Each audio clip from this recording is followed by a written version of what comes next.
এত সুন্দর ছবির মতো সাজানো একটা দ্বীপ যে ২০৫০ থেকে ২১০০ সালের মধ্যে অধিকাংশ পাড় ডুবে যাবে তা ভাবতেই খারাপ লাগে।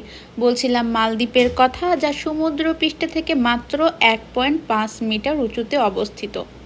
বাংলাদেশিদের জন্য একটা সুখবর হচ্ছে আমরা কিন্তু ওয়ান অ্যারাইভাল ভিসাতে এবং খুব সহজে কম খরচেই মালদ্বীপ ঘুরে আসতে পারি। বিশ্বের বিভিন্ন প্রান্ত থেকে বিশিষ্ট বিশিষ্ট জনেরা সময় কাটাতে লিওনেল মেসি থেকে শুরু করে সবাই কিন্তু মালদ্বীপে আসে। আর মালদ্বীপের বৈশিষ্ট্য হচ্ছে স্বচ্ছ পানি এবং সুন্দর বালুকাময় একটি দ্বীপ। ভারত মহাসাগরের বুকে বলা চলে ছোট্ট একটা দ্বীপ।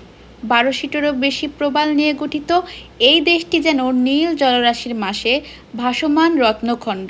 সাদা বালির সৈকত, পান্নার মতো স্বচ্ছ পানি আর জলের নিচে প্রবালের এক বাগান, সব মিলিয়ে পৃথিবীর অন্যতম সুন্দর একটি পর্যটন স্বর্গ বলা চলে মালদ্বীপকে। কিন্তু এই সৌন্দর্যের আড়ালে লুকিয়ে রয়েছে এত বড় একটা দুঃসংবাদ। সময় পেলে অবশ্যই মালদ্বীপ ঘুরে আসবেন।